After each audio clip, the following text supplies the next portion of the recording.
اللہ اکبر اللہ اکبر اللہ اکبر لا الہ الا اللہ اللہ اکبر اللہ اکبر وللہ الحمد اللہ اکبر اللہ اکبر اللہ اکبر لا الہ الا اللہ اللہ اکبر اللہ اکبر وللہ الحمد اللہ اکبر اللہ اکبر اللہ اکبر لا الہ الا اللہ اللہ اکبر اللہ اکبر وللہ الحمد.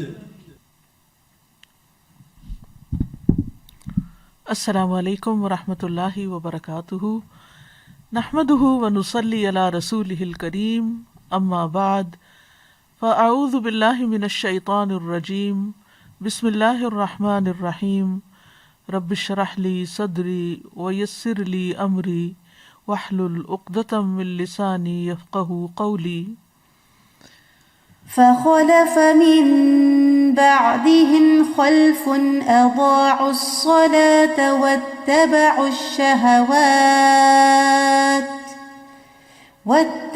الشهوات فسوف يلقون غيا. پھر ان کے بعد ایسے نالائق جانشین ان کی جگہ آئے جنہوں نے نماز کو ضائع کر دیا اور خواہشات کے پیچھے لگ گئے، تو وہ عنقریب گمراہی کو ملیں گے. اللہ سبحانہ وتعالیٰ نے ہمیں اپنی عبادت کے لیے پیدا کیا ہے. سورۃ الذاریات میں آتا ہے وَمَا خَلَقْتُ الْجِنَّ وَالْإِنسَ إِلَّا لِيَعْبُدُونَ. میں نے جن و انس کو محض اس لیے پیدا کیا کہ وہ میری عبادت کریں.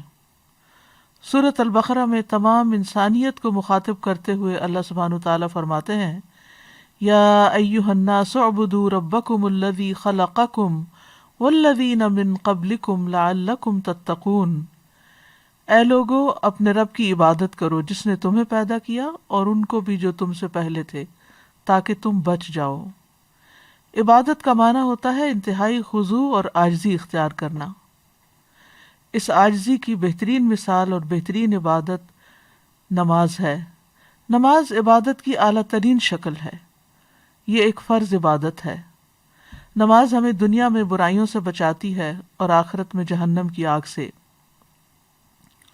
نماز ہماری غلطیوں اور کوتاہیوں کا کفارہ بھی کرتی ہے. اسی لیے قرآن مجید میں اور سنت رسول صلی اللہ علیہ وسلم میں اس کی بہت تاکید آئی ہے.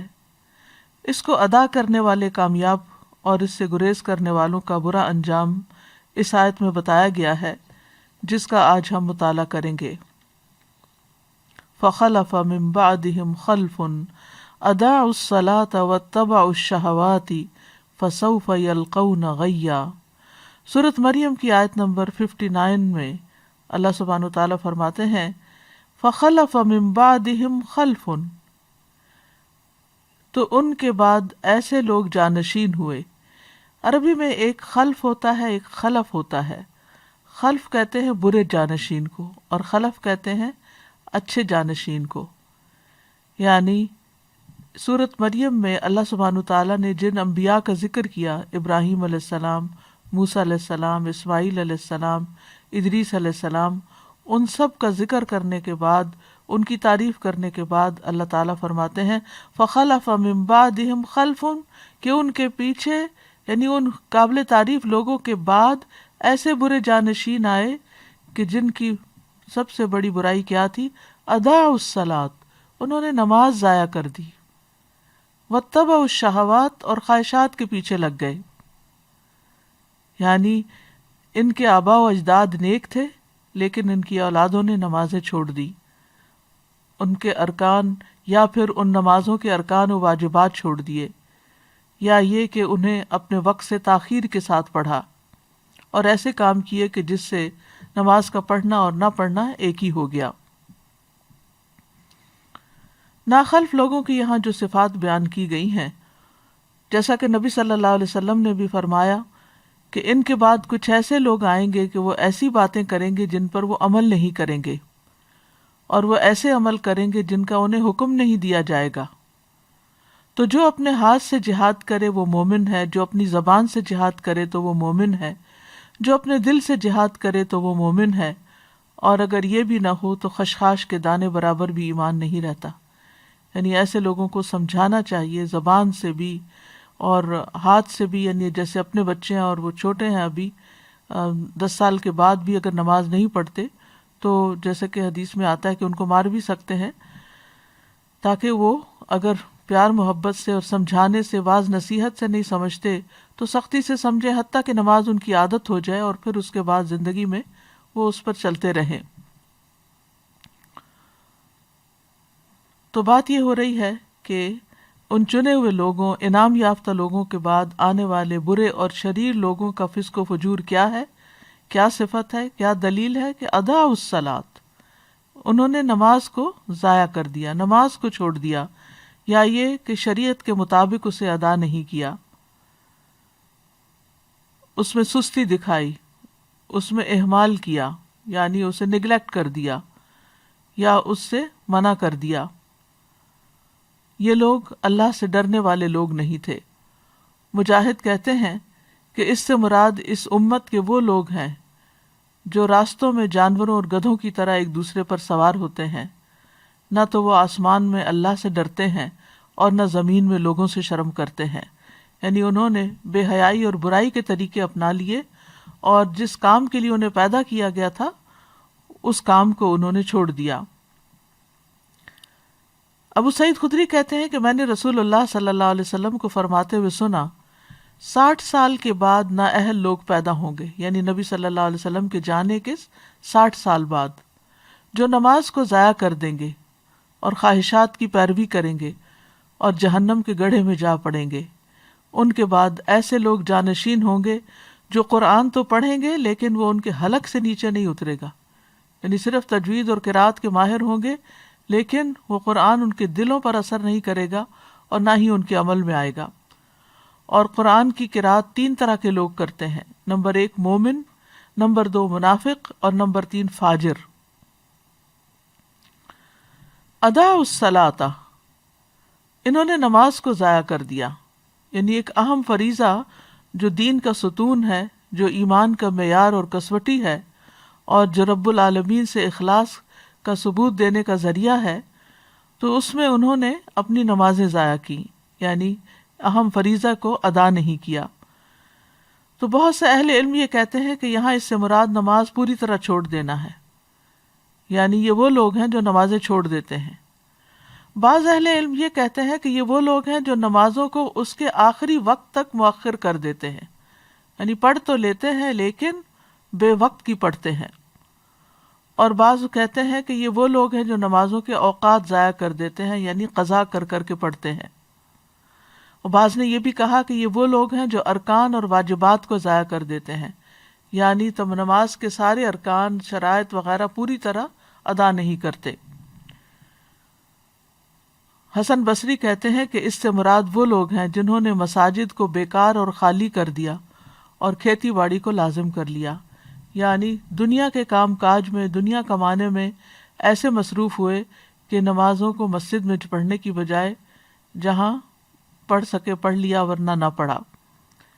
ابن مسعود اور ابراہیم کہتے ہیں کہ انہوں نے نماز کو اس کے وقت سے مؤخر کر دیا۔ سعید بن مسیب کہتے ہیں یہ وہ شخص ہے جو ظہر نہیں پڑھتا یہاں تک کہ عصر داخل ہو جاتی، عصر نہیں پڑھتا یہاں تک کہ سورج غروب ہو جاتا ہے۔ لوگوں نے ابن مسعود سے پوچھا کہ نماز کو ضائع کرنے کا مطلب کیا ہے، تو انہوں نے کہا اس سے مراد نماز کو اتنی دیر سے پڑھنا کہ وقت نکل جائے۔ تو ان لوگوں نے کہا ہم یہ سمجھتے تھے کہ نماز کو چھوڑ دینا اسے ترک کرنا ہے۔ تو انہوں نے کہا کہ اگر وہ نماز کو چھوڑ دیتے تو دین سے ہی نکل جاتے۔ نماز کو لیٹ کرنا بہرحال نفاق کی علامت ہے، جس کا حدیث میں بھی ذکر آیا ہے، اور سستی سے پڑھنا اور دکھاوے کی نماز پڑھنا اور اللہ کو کم یاد کرنا یہ منافقین کی نماز کی صفات ہیں۔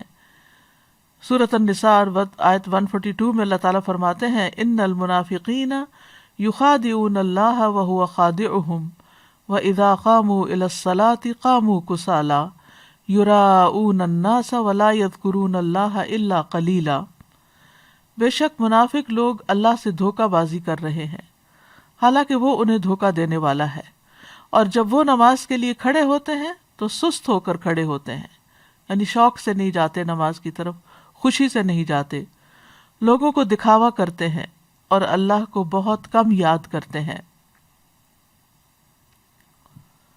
رسول اللہ صلی اللہ علیہ وسلم نے فرمایا یہ تو منافق کی نماز ہے، یہ تو منافق کی نماز ہے، یہ تو منافق کی نماز ہے کہ سورج کو بیٹھے دیکھتا رہتا ہے، جب وہ شیطان کے دو سینگوں کے درمیان ہوتا ہے یعنی غروب ہونے کے قریب ہوتا ہے تو کھڑا ہو کر 4 ٹھونگے مارنے لگ جاتا ہے، اس میں اللہ کا ذکر نہیں کرتا مگر بہت تھوڑا، یعنی اللہ کو یاد کرنے کی بجائے وہ ادھر ادھر کی باتیں سوچتا رہتا ہے یا بس نماز کو سر سے اتارنے کی فکر کرتا ہے۔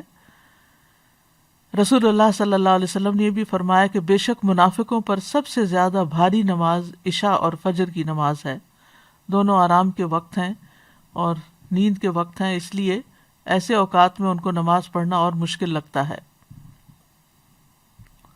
سعید بن مسیب کہتے ہیں کہ وہ لوگ حی علی الصلاۃ حی علی الفلاح کے الفاظ سنتے ہیں، تندرست اور صحیح سالم ہونے کے باوجود نماز پڑھنے نہیں جاتے۔ استغفر اللہ، یعنی آذان کی آواز آتی ہے اس کے باوجود بھی وہ اس سے غفلت برتتے ہیں۔ ایک معنی بھی کیا گیا ہے کہ یہ عمدگی سے نماز نہیں پڑھتے۔ ابو ہریرہ رضی اللہ عنہ کہتے ہیں کہ ایک دن آپ صلی اللہ علیہ وسلم نے ہمیں نماز پڑھائی، پھر مڑے اور فرمایا اے فلاں تم نے اپنی نماز اچھی طرح کیوں نہیں ادا کی؟ کیا نمازی کو دکھائی نہیں دیتا جب وہ نماز پڑھتا ہے کہ اس نے کس طرح نماز ادا کی؟ حالانکہ وہ اپنے ہی لیے نماز ادا کرتا ہے، تو پھر چاہیے کہ اچھے سے اچھے طریقے سے ادا کرے۔ اسی طرح ایک معنی یہ بھی ہے کہ جلدی جلدی نماز پڑھنا، بس سر سے اتارنے کی کوشش کرنا۔ حذیفہ رضی اللہ عنہ کہتے ہیں انہوں نے ایک آدمی کو نماز پڑھتے ہوئے دیکھا، اس نے نماز میں کمی کی، یعنی تیز تیز پڑھ رہا تھا، صحیح طرح سے رکوع اور سجود ادا نہیں کر رہا تھا۔ حذیفہ نے اس سے کہا تم کتنے عرصے سے ایسی نماز ادا کر رہے ہو؟ اس نے کہا 40 سال سے۔ تو انہوں نے کہا کہ تم نے 40 سال سے کوئی نماز نہیں پڑھی، اگر تم ایسی ہی نماز پڑھتے مر جاتے تو تم محمد صلی اللہ علیہ وسلم کی ملت کے علاوہ ہی مرو گے۔ پھر کہا بے شک ایک آدمی ہلکی نماز پڑھنے کے باوجود اسے مکمل اور اچھے طریقے سے ادا کر سکتا ہے۔ تو اصل مقصود کیا ہے کہ نماز کا پھر حق ادا کیا جائے، اطمینان سے نماز کے ارکان کو ادا کیا جائے۔ ابو ہریرہ کہتے ہیں کہ رسول اللہ صلی اللہ علیہ وسلم ایک مرتبہ مسجد تشریف لے گئے، اسی وقت ایک شخص آیا اور اس نے نماز پڑھی، اس کے بعد نبی صلی اللہ علیہ وسلم کو سلام کیا، آپ نے سلام کا جواب دیا اور فرمایا کہ واپس جاؤ نماز پڑھو کیونکہ تم نے نماز نہیں پڑھی۔ وہ لوٹ گیا، اس نے ویسے ہی نماز دوبارہ پڑھ دی جیسے پہلے پڑھی تھی، پھر آیا اور نبی صلی اللہ علیہ وسلم کو سلام کیا، آپ نے فرمایا واپس جاؤ نماز پڑھو کیونکہ تم نے نماز نہیں پڑھی۔ اس طرح 3 مرتبہ ہوا۔ پھر اس نے کہا اس ذات کی قسم جس نے آپ کو حق کے ساتھ بھیجا ہے، میں اس سے بہتر نماز ادا نہیں کر سکتا، لہٰذا آپ مجھے سکھا دیجئے۔ آپ نے فرمایا جب تم نماز کے لیے کھڑے ہو تو تکبیر کہو، اس کے بعد جتنا قرآن تمہیں یاد ہو اس کو پڑھو، یعنی سورۃ فاتحہ کے بعد، پھر رکوع کرو یہاں تک کہ اطمینان سے رکوع کرو، پھر سر اٹھاؤ یہاں تک کہ سیدھے کھڑے ہو جاؤ، یہاں تک کہ اطمینان سے، پھر سجدہ کرو یہاں تک کہ اطمینان سے سجدہ کرو، پھر سر اٹھاؤ یہاں تک کہ اطمینان سے بیٹھ جاؤ، اور اپنی پوری نماز میں اسی طرح کرو، یعنی ہر رکن اس طرح ادا کرنا چاہیے کہ اس کے بعد انسان اپنی جگہ پر ٹھہر جائے سکون سے، اور پھر دوبارہ اگلا رکن ادا کرے۔ پھر اسی طرح رکوع اور سجود میں اگر کمر سیدھی نہ کی جائے اور بس تھوڑا سا جھکا کے سر اٹھا لیا جائے تو آپ نے فرمایا وہ نماز کافی نہ ہوگی جس میں آدمی اپنی پشت کو رکوع اور سجود میں سجدہ سیدھا نہ رکھے۔ امام شافعی، امام احمد اور اسحاق کہتے ہیں جو اپنے رکوع اور سجدے میں اپنی پشت سیدھی نہیں رکھتا، یعنی اسٹریٹ نہیں ہوتی، اس کی نماز فاسد ہو جاتی ہے۔ ابن قیم رحمۃ اللہ علیہ کہتے ہیں کہ نماز میں یہ 6 صفات منافقوں کی علامت ہے۔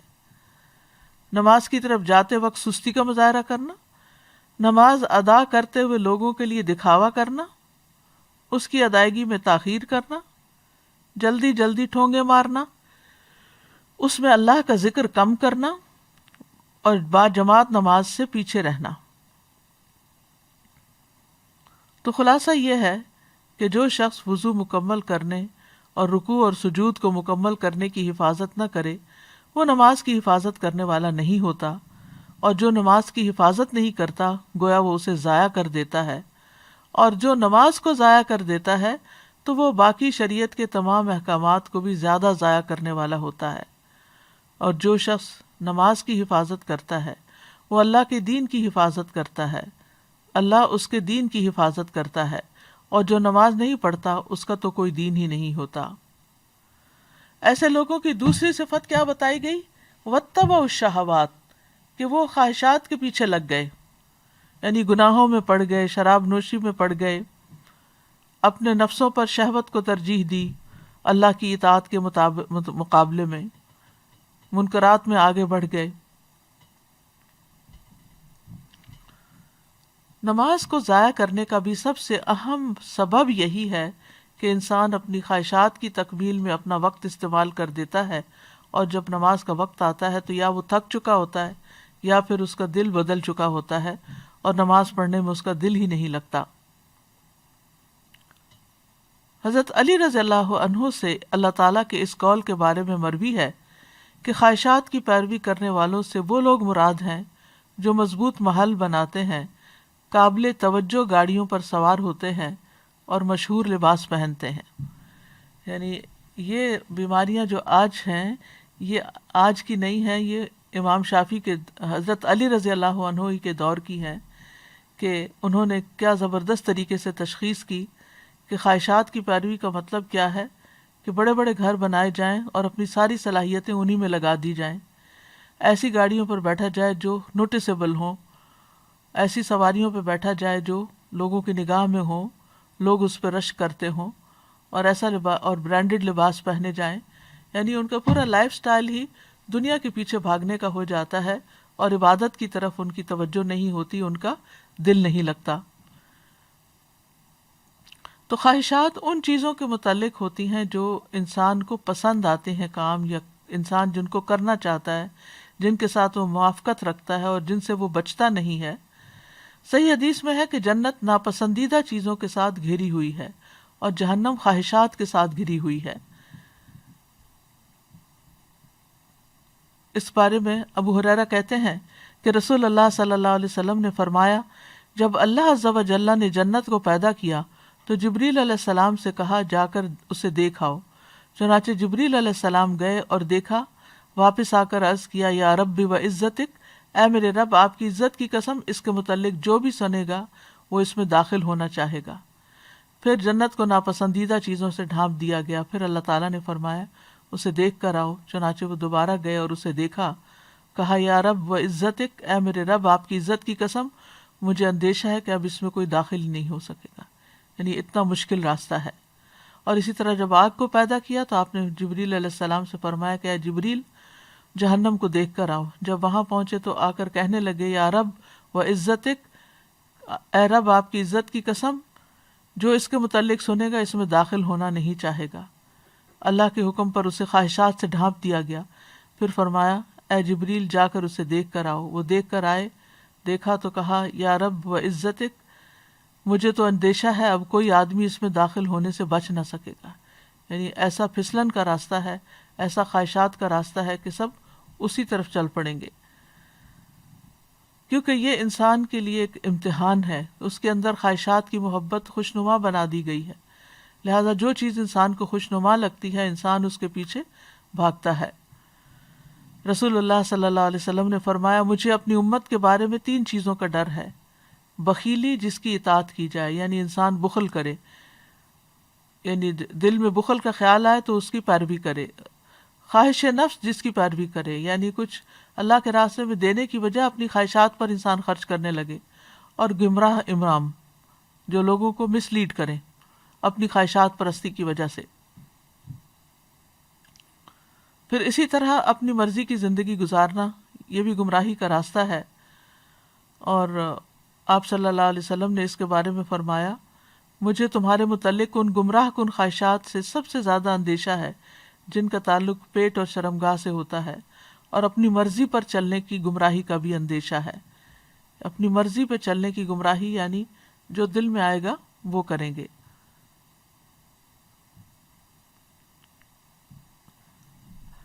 اگر دیکھا جائے تو خواہش کی شدت جو ہے وہ ہر برائی کی جڑ ہے۔ قرآن مجید میں یہ جو آتا ہے وہ احضرت الانفس الشح، تو شح کا معنی یہ کیا گیا ہے کہ کسی چیز میں شدید خواہش رکھنا اور اس کی حرص کرنا، اور یہی شح جو ہے یہ انسان کو پھر بہت سے برائیوں پر آمادہ کرتی ہے، خون ریزی پر، محرمات کو حلال سمجھنے پر۔ اسی طرح یہ ہے کہ خواہش پرستی جو ہے یہ غفلت کا ذریعہ ہے۔ آپ نے فرمایا کہ میں تمہارے فقر سے نہیں ڈرتا، لیکن اس بات سے ڈرتا ہوں کہ دنیا تم پر کشادہ کر دی جائے گی جیسے پہلے لوگوں پہ کی گئی تھی، تو تم ایک دوسرے سے آگے بڑھنے لگو گے جس طرح وہ ایک دوسرے سے آگے بڑھنے لگے، اور وہ تمہیں غافل کر دے جس طرح ان لوگوں کو غافل کر دیا تھا۔ خواہش پرستی سے انسان اللہ کے ذکر سے غافل ہو جاتا ہے۔ اللہ تعالیٰ فرماتے ہیں یا ایھا الذین آمنوا لا تلہکم اموالکم ولا اولادکم عن ذکر اللہ، اے ایمان والو تمہیں اموال اور تمہاری اولاد تمہیں اللہ کے یاد سے غافل نہ کریں، اور جو ایسا کریں گے وہی خسارہ اٹھانے والے ہیں۔ یعنی انسان کی عام طور پر خواہش مال کی ہوتی ہے، اولاد کی ہوتی ہے، پھر آگے جا کر انسان ان چیزوں میں اتنا محو ہو جاتا ہے، اتنا ان سے راضی ہو جاتا ہے کہ اللہ کی یاد سے ہی غافل ہو جاتا ہے۔ یعنی ان چیزوں کے نہ ہونے پر جس طرح وہ رب کو پکارتا تھا، ان کے ملنے کے بعد وہ رب کو اس طرح نہیں پکارتا۔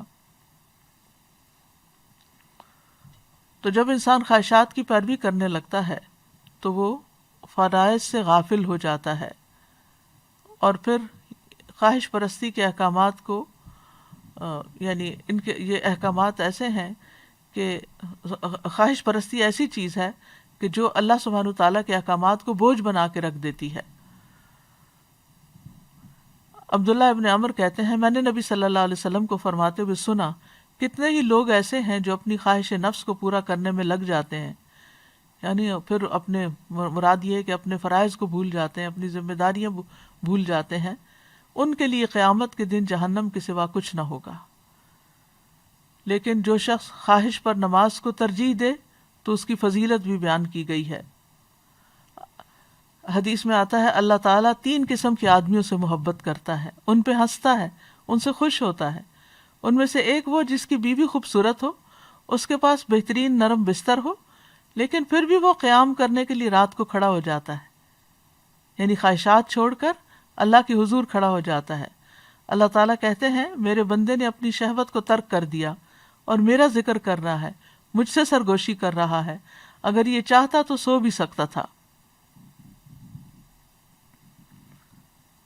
تو ان کا انجام کیا بتایا گیا؟ فسوف یلقون غیا، تو عنقریب یہ بھٹک جائیں گے، یعنی نمازوں کو ضائع کرنے والے، خواہشات کی پیروی کرنے والے آخرت میں خسارے اور شر کا سامنا کریں گے، کیونکہ دنیا میں یہ گمراہ ہو گئے اور صراط مستقیم سے بھٹک گئے۔ غیہ کی تفسیر کرتے ہوئے بعض اہل علم کہتے ہیں کہ یہ جہنم کی وادی ہے، اور اس بارے میں جو آثار ہیں وہ یہ ابن جریر نے یہی موقف اختیار کیا کہ غی جہنم کی ایک وادی ہے۔ عربی زبان میں غی کا لفظ جو ہے رشد کے مقابلے میں آتا ہے، بھلائی کے مقابلے میں۔ لا اکراہ فی الدین قد تبین الرشد من الغی، دین میں کوئی زبردستی نہیں، بلا شبہ ہدایت گمراہی سے صاف واضح ہو چکی ہے۔ شر اور گمراہی کو بھی غی کہا جاتا ہے، شر اور گمراہی کے لیے بھی لفظ غی استعمال ہوتا ہے۔ تو جو شخص گمراہ ہوتا ہے وہ بھلائی پر نہیں ہوتا، یعنی جو شخص گمراہ ہوتا ہے وہ بھلائی پر نہیں ہوتا، اور جو بھلائی کا راستہ چھوڑ دیتا ہے تو پھر یہ چیز اس کو عذاب تک پہنچا دیتی ہے۔ اسی لیے بعض اہل علم نے غی سے مراد صرف بھٹکنا نہیں لیا، بلکہ بھٹکنے کا جو انجام ہے جہنم کی صورت میں وہ بھی مراد لیا ہے۔ وہب کہتے ہیں کہ نہر فی جہنم بعید قعرہ خبیث طعمہ، کہ یہ جہنم میں ایک نہر ہے کہ جو بہت ہی گہرائی والی ہے اور اس کا کھانا انتہائی خبیث ہے۔ ابن عباس کہتے ہیں الغی واد فی جہنم، کہ یہ جہنم میں وادی ہے، یعنی کہ غی جہنم کی وادیاں ہیں۔ ابن عباس کا قول ہے یہ کہ ان کی گرمی سے پناہ مانگنی چاہیے، جو کہ زنا پہ اصرار کرنے والے، عادی شراب پینے والے، سود کھانے والے اور اس سے باز نہ آنے والے، اور والدین کی نافرمانی کرنے والے اور جھوٹی گواہی دینے والوں کے لیے ہیں۔ عطا کہتے ہیں الغی سے مراد وادن فی جہنم یسیل قیحا و دمن، یہ جہنم کی ایسی وادی ہے کہ جس میں پیپ اور خون بہتا ہے۔ کعب کہتے ہیں ہوا وادن فی جہنم ابعدها قعرا وشد حرا، کہ یہ جہنم میں ایسی وادی ہے کہ جو بہت دور گہری ہے اور بہت سخت گرم ہے۔ ابن مسعود کہتے ہیں کہ جہنم کی ایک وادی ہے جس کی گہرائی بہت لمبی ہے اور اس کی خوراک بہت بری ہے۔ تو اس آیت سے ہمیں خاص طور پر نماز کی اہمیت کا پتہ چلتا ہے، اللہ کیونکہ انسان اللہ کی عبادت کے لیے پیدا کیا گیا، اس مقصد کے لیے پیدا کیا گیا، لہٰذا جب تک یہ مقصد پورا نہیں کرتا اس کا چھٹکارا نہیں ہو سکتا۔ کائنات کی تمام مخلوقات جو ہیں وہ اللہ سبحانہ تعالیٰ کی تسبیح کرتی ہیں، اس کی نماز پڑھتی ہیں۔ سورۃ نور میں آتا ہے الم تر ان اللہ یسبح لہ من فی السماوات والارض والطیر صافات کل قد علم صلاتہ وتسبیحہ واللہ علیم بما یفعلون، کیا تم دیکھتے نہیں کہ آسمانوں اور زمین میں جو کچھ ہے اور فضا میں پر پھیلائے ہوئے پرندے بھی، یہ سب اللہ کی تسبیح کر رہے ہیں۔ مخلوق کو اپنی نماز اور تسبیح کا طریقہ معلوم ہے، ہر مخلوق کو اپنی نماز کا طریقہ معلوم ہے، گویا ساری مخلوق پر ہے یہ نماز، اور طریقہ ان کا الگ ہے اور ہر ایک کا طریقہ الگ ہے، وہ ان کو خود پتہ ہے کہ کیا کرنا ہے، اور جو کچھ وہ کرتے ہیں اللہ سب کچھ جانتا ہے۔ ساری مخلوق اللہ کے آگے سجدہ ریز ہے۔ وَلِلَّهِ يَسْجُدُ مَن فِي السَّمَاوَاتِ وَالْأَرْضِ، آسمان و زمین میں جتنی بھی چیزیں ہیں خوشی اور ناخوشی سے اللہ کو سجدہ کر رہی ہیں۔ تمام انبیاء کی طرف نماز کی وحی کی گئی۔ وَجَعَلْنَاهُمْ أَئِمَّةً يَهْدُونَ بِأَمْرِنَا وَأَوْحَيْنَا إِلَيْهِمْ فِعْلَ الْخَيْرَاتِ وَإِقَامَ الصَّلَاةِ وَإِيتَاءَ الزَّكَاةِ وَكَانُوا لَنَا عَابِدِينَ، اور ہم نے انہیں ایسے پیشوا بنایا جو ہمارے حکم کے ساتھ رہنمائی کرتے تھے، اور ہم نے ان کی طرف نیکیاں کرنے اور نماز قائم کرنے اور زکوٰۃ ادا کرنے کی وحی بھیجی، اور وہ صرف ہماری عبادت کرنے والے تھے۔ تو اس سے کیا پتہ چلتا ہے کہ تمام انبیاء کو یہ حکم دیا گیا۔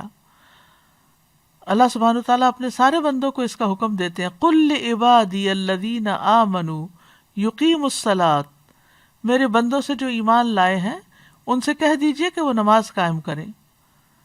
اور پھر نمازوں کی حفاظت کا حکم بھی دیا گیا۔ سچے ایمان والوں کی صفت یہ بتائی گئی، الذین یقیمون الصلاۃ ومما رزقناہم ینفقون اولئک ھم المؤمنون حقا، وہ لوگ جو نماز قائم کرتے ہیں اور اس میں سے جو ہم نے انہیں دیا وہ خرچ کرتے ہیں، یہی لوگ سچے مومن ہیں۔ یعنی ان کی سچائی ان دو چیزوں سے ثابت ہوتی ہے، ایمان تو لے آئے اور اس کے بعد یقیمون الصلاۃ اور پھر ومما رزقناہم ینفقون۔ اللہ سبحانہ تعالیٰ نے بندوں پر 5 نمازیں فرض کی ہیں۔ نماز اسلام کا دوسرا بڑا رکن ہے، اسلام کا ستون بھی ہے۔ اس دین کی بنیاد اسلام ہے، تو جو اسلام لایا وہ سلامت رہا، اور اس کا ستون نماز ہے۔ تو نماز جو ہے وہ الصلاۃ عماد الدین، یعنی دین کی بنیاد ہے، ستون ہے، اور اگر کسی عمارت سے ستون ہے اس کا نکال لیا جائے تو وہ عمارت قائم نہیں رہتی۔ نماز چھوڑنے کو کفر قرار دیا گیا۔ بہقی کہتے ہیں کہ ایمان کے بعد عبادات میں سے نماز کے علاوہ کوئی ایسی عبادت نہیں جس کو اللہ نے ایمان کا نام دیا ہو، اور رسول اللہ صلی اللہ علیہ وسلم نے جس کے چھوڑنے کو کفر قرار دیا ہو۔ نماز اعمال میں سب سے بہترین عمل ہے۔ رسول اللہ صلی اللہ علیہ وسلم نے فرمایا، ثابت قدم رہو اور تم ہرگز اس کی مکمل اطاعت نہیں رکھ سکو گے، اور جان لو تمہارا سب سے بہترین عمل نماز ہے، اور وضو کی محافظت وہی کرتا ہے جو مومن ہو۔ تو اس سے یہ پتہ چلتا ہے کہ جب تک انسان اپنی نمازیں پوری نہیں کرتا اس کے باقی اعمال بھی اس طرح قبول نہیں ہوتے، اور سب سے ٹاپ پر نماز ہی ہے، اور یہ ایسا فریضہ ہے جو کسی حال میں بھی ساقط نہیں ہوتا۔ کھڑے ہو کر نماز نہیں پڑھ سکتے تو بیٹھ کے پڑھ لیں، بیٹھ کر نہیں پڑھ سکتے تو پہلو کے بل لیٹ کر پڑھ لیں، لیکن نماز جیسے بھی حالات ہوں چھوڑی نہیں جا سکتی، یہاں تک کہ میدان جنگ میں بھی جب دشمن سے مقابلہ ہو تو نماز ادا کرنی چاہیے۔ اللہ سبحانہ وتعالی روزانہ 2 بار فرشتوں سے بندوں کی نماز کی خبر لیتے ہیں، ایک عصر کے وقت اور فجر کے وقت، جب فرشتے تبدیل ہو کر جاتے ہیں اور وہ نمازوں میں ہی آ کر ان سے ملتے ہیں بندوں سے۔ اور ہر نماز کے وقت ایک اعلان ہوتا ہے۔ عبداللہ بن مسعود کہتے ہیں کہ رسول اللہ صلی اللہ علیہ وسلم نے فرمایا، جب ہر نماز کا وقت شروع ہوتا ہے تو ایک منادی کرنے والے کو بھیجا جاتا ہے، وہ کہتا ہے آدم کے بیٹو اٹھو اور اس آگ کو بجھاؤ جو تم نے اپنے نفسوں کے لیے جلائی ہے۔ تو وہ کھڑے ہوتے ہیں اور وضو کرتے ہیں تو ان کی آنکھوں سے ان کے گناہ جھڑ جاتے ہیں۔ جب وہ نماز پڑھتے ہیں تو سابقہ نماز کے درمیانی وقفے میں ہونے والے گناہ بخش دیے جاتے ہیں، یعنی پچھلی نماز اور موجودہ نماز کے بیچ میں جو غلطیاں ہوئی ان کو معاف کر دیا جاتا ہے۔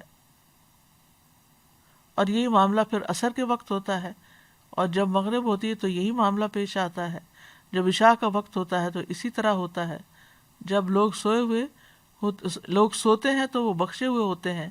پھر آپ نے فرمایا لوگ بھلائی کی حالت میں رات گزارتے ہیں اور بعض لوگ شر کی حالت میں لتھڑ کر یا شر میں لتھڑ کر یعنی گندے کام کرتے ہوئے رات گزارتے ہیں۔ نماز کی اتنی اہمیت ہے کہ نبی صلی اللہ علیہ وسلم نے سخت بیماری میں بھی نماز کی فکر کی تھی۔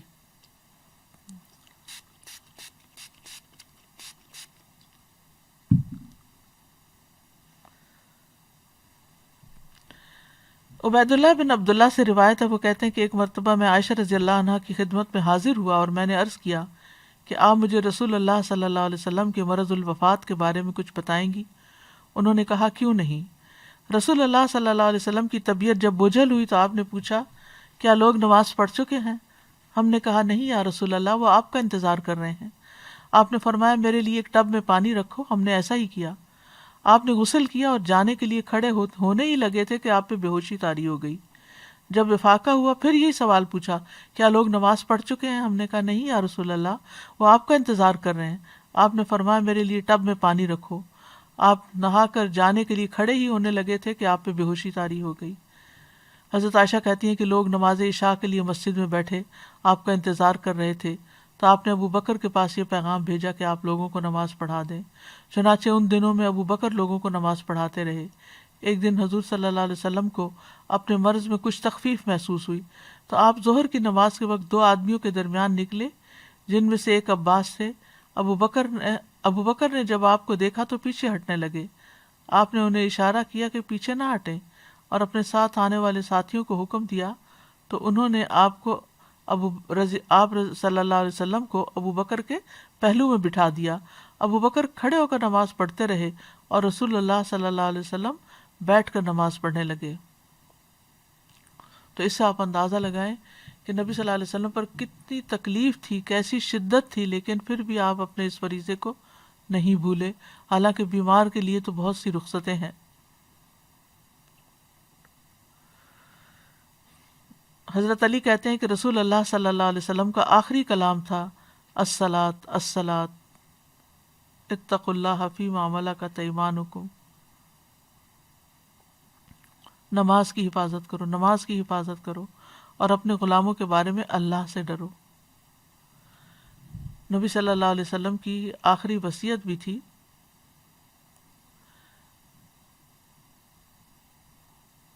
نبی صلی اللہ علیہ وسلم نے یہ بھی بتایا تھا کہ ایک وقت آئے گا کہ نماز کا نام و نشان بھی مٹ جائے گا۔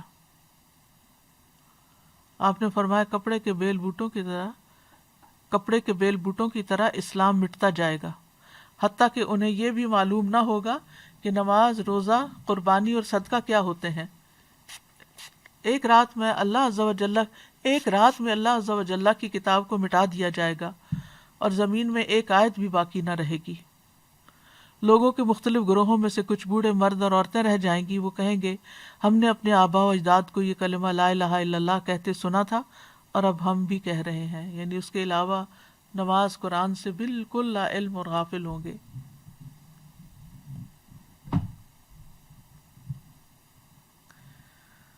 قبر میں جا کر بھی بندے کی حسرت کیا ہوگی۔ نبی صلی اللہ علیہ وسلم ایک قبر کے پاس سے گزرے، حال ہی میں اس میت کو دفن کیا گیا تھا، تو آپ نے فرمایا 2 رکعتیں ہلکی سی ہوتی ہیں اور تم لوگ انہیں حقیر اور زائد سمجھتے ہو، لیکن وہ 2 رکعتیں اگر یہ صاحب قبر اپنے عمل میں زیادہ کر لیتا تو اس کی نظر میں تمہاری تمام باقی دنیا سے بھی اسے زیادہ محبوب ہوتی۔ لیکن ہم کتنے آرام سے نفل چھوڑ دیتے ہیں، نفل کیا سنت چھوڑ دیتے ہیں، ہمارے بندے بس فرض پڑھ کے کھڑے ہو جاتے ہیں۔ تو ہمیں اپنی نمازوں کا حساب لینا چاہیے، خود اپنا تجزیہ کرنا چاہیے کہ ہم کیا نماز کو ادا کرنے والے ہیں یا نماز کو ضائع کرنے والے ہیں۔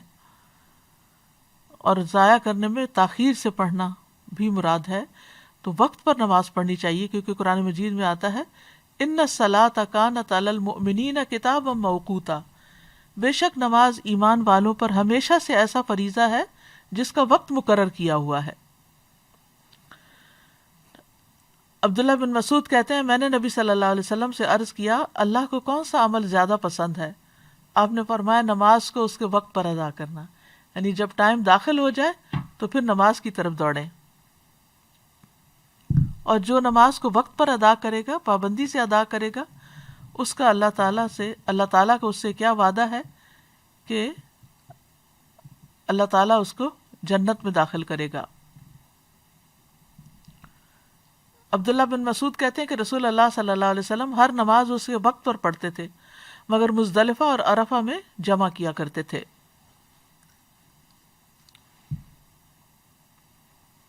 نبی صلی اللہ علیہ وسلم نے اس کی بہت تلقین بھی کی ہے اور مؤخر کرنے کی مذمت بھی کی ہے۔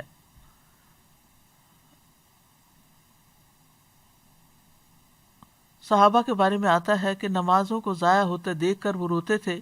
امام زہری کہتے ہیں میں دمشق میں انس بن مالک کی خدمت میں گیا، آپ اس وقت رو رہے تھے۔ میں نے عرض کیا آپ کیوں رو رہے ہیں؟ تو انہوں نے فرمایا اب میں اس نماز کے علاوہ نبی صلی اللہ علیہ وسلم کے دور کی کوئی چیز نہیں پاتا، کیونکہ آپ نے تو انسانوں کی تعمیر کی تھی اور انسانوں کو اخلاق سکھائے تھے اور طرز عمل اور معاملہ سب کچھ، لیکن آپ ان کے اندر تو نہیں رہے تھے، کچھ عرصے کے بعد آپ فوت ہو گئے تھے۔ لیکن اس کے بعد یعنی دنیا کے یعنی اس وقت ان کے پاس دنیاوی مال و اسباب نہیں تھے، یہی عبادتیں تھیں، اخلاق تھے، اچھے معاملات تھے، اچھی ڈیلنگز تھی۔ تو بعد میں وہ کہتے ہیں کہ میں نبی صلی اللہ علیہ وسلم کے دور کی اب کوئی چیز نہیں پاتا سوائے نماز کے، اور اب اس نماز کو بھی ضائع کر دیا گیا ہے، یعنی تاخیر سے پڑھنے کی وجہ سے۔ تو اگر انسان نماز پڑھتا ہے تو اس کو اللہ کی رحمت بھی ملتی ہے، کامیابی بھی ملتی ہے۔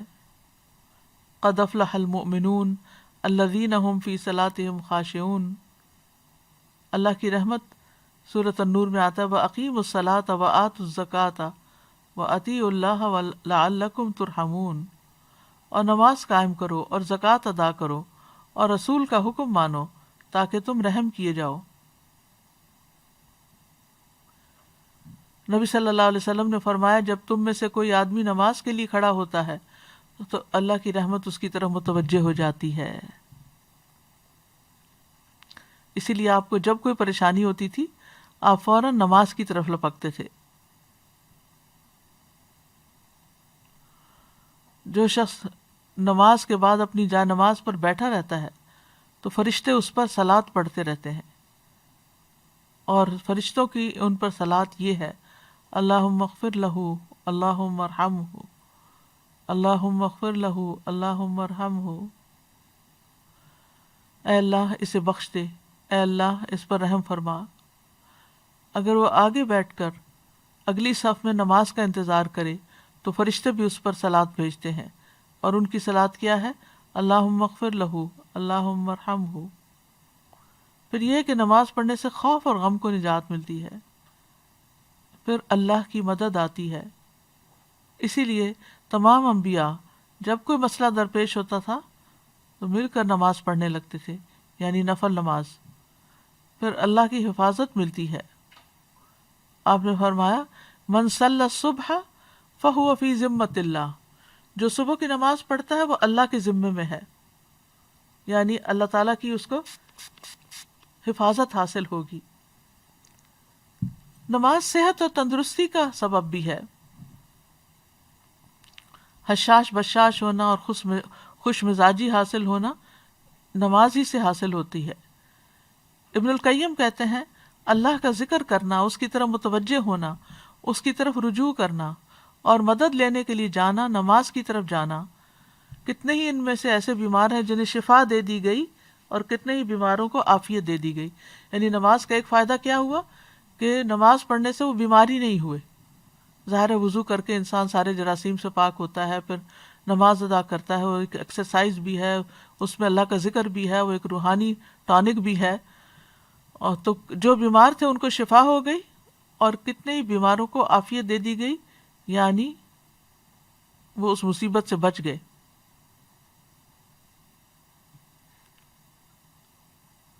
پھر اسی طرح گناہ مٹتے ہیں۔ وَأَقِمِ الصَّلَاةَ طَرَفَيِ النَّهَارِ وَزُلَفًا مِّنَ اللَّيْلِ وَأَقِمِ الصَّلَاةَ طَرَفَيِ النَّهَارِ وَزُلَفًا مِّنَ اللَّيْلِ إِنَّ الْحَسَنَاتِ يُذْهِبْنَ السَّيِّئَاتِ ذَلِكَ ذِكْرَىٰ لِلذَّاكِرِينَ، اور دن کے ان دونوں سروں پر اور کچھ رات گزرنے پر نماز قائم کرو، بلا شبہ نیکیاں برائیوں کو دور کر دیتی ہیں۔ یہ ایک یاد دہانی ہے یاد کرنے والوں کے لیے۔ پھر اسی طرح گناہوں کا دھل جانا، گناہوں کا جھڑنا، اور پھر برائی اور بے حیائی سے حفاظت ملنا۔ حدیث میں آتا ہے، قرآن مجید میں آتا ہے ان الصلاۃ تنہی عن الفحشاء والمنکر، کہ بے شک نماز بے حیائی اور برائی سے روکتی ہے۔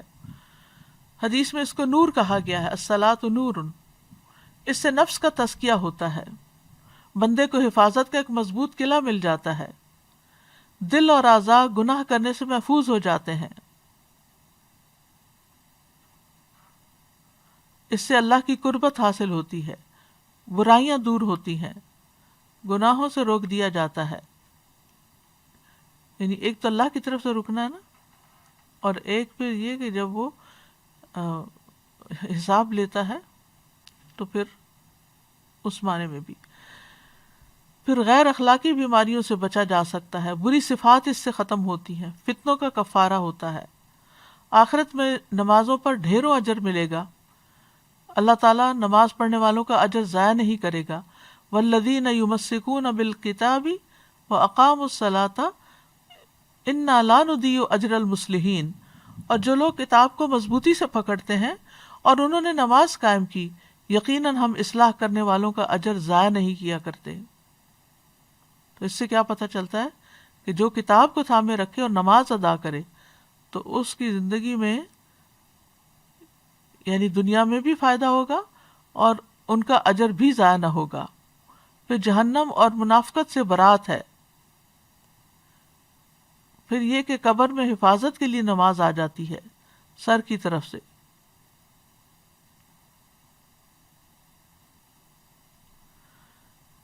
پھر اسی طرح قیامت کے دن چمکدار نور ملے گا۔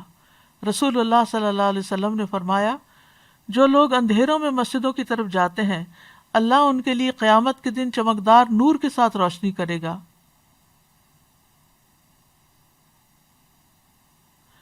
پھر فرمایا، اندھیرے میں مسجد جانے والوں کو قیامت کے دن مکمل نور کی خوشخبری دے دو۔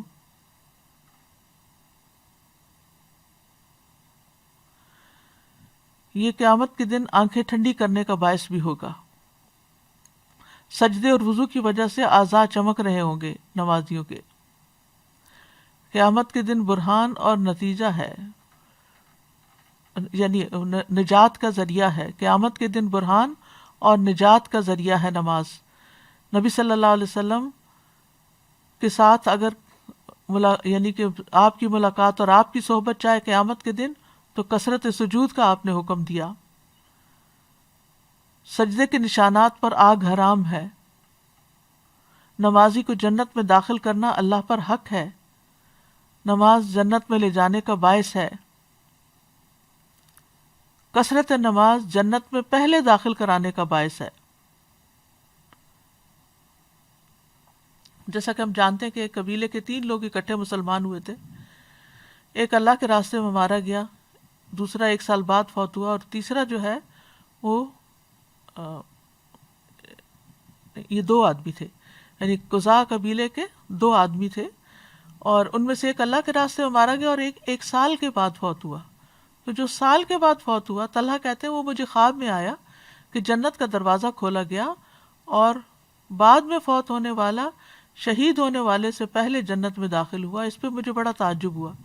جب صبح ہوئی تو میں نے اس خواب کا ذکر نبی صلی اللہ علیہ وسلم سے کیا. آپ نے فرمایا کیا اس نے 1 سال بعد تک رمضان کے روزے نہیں رکھے؟ اس کے بعد 6000 رکعت اور یہ سنت کی رکعت نہیں پڑھی؟ یعنی جتنی زیادہ نمازیں اس کی ہوئیں اتنے ہی اس کے درجے بلند ہوئے, کیونکہ ہر سجدے کے ساتھ ایک درجہ بلند ہوتا ہے. قرآن مجید میں اللہ تعالیٰ نے نماز کو ایمان بھی کہا ہے. نماز ایمان کا ترازو ہے. جس کے دل میں رائی برابر بھی ایمان ہو نماز نہیں چھوڑ سکتا. نماز بندے اور رب کے درمیان ایک تعلق کی علامت ہے, اور یہ تعلق نمازوں کے ساتھ مضبوط ہوتا چلا جاتا ہے. نماز دل اور زبان کے ذکر کو جمع کرنے کا ذریعہ ہے. نماز کے ذریعے بندہ اپنے رب سے ایک درست تعلق قائم کر لیتا ہے. نماز کا چھوڑنا ایمان سے محرومی ہے, بدترین گناہ ہے. اللہ تعالیٰ کی حفاظت سے بندہ باہر آ جاتا ہے. اعمال کی بربادی کا باعث ہے, دلوں کی سختی اور غفلت کا باعث ہے. ایک نماز بھی قضا کرنا بہت بڑے خسارے کا باعث ہے. بے نمازی کے لیے موت کی سختیاں بھی ہیں.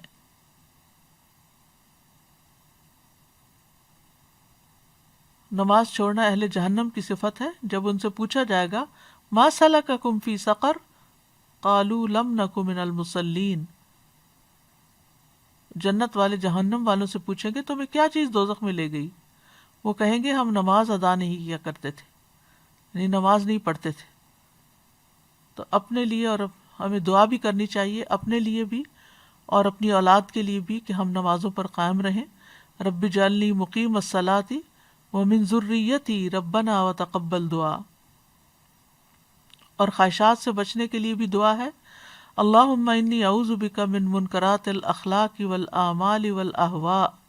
اور ایک اور بھی, اللہم انی اعوذ بک من منکرات الاخلاق والاعمال والاہواء. اے اللہ میں تجھ سے برے اخلاق, برے اعمال اور بری خواہشات سے پناہ مانگتا ہوں.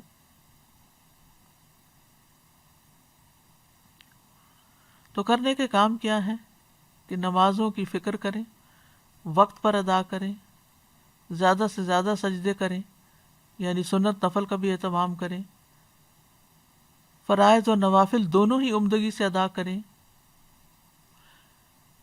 نماز کو اللہ کا فریضہ سمجھ کر ادا کریں اور 5 نمازوں کی حفاظت کریں.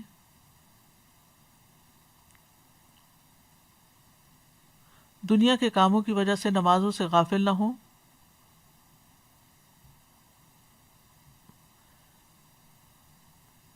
جیسے ہی نماز کا وقت آئے کام چھوڑ کر نماز پڑھنے لگیں.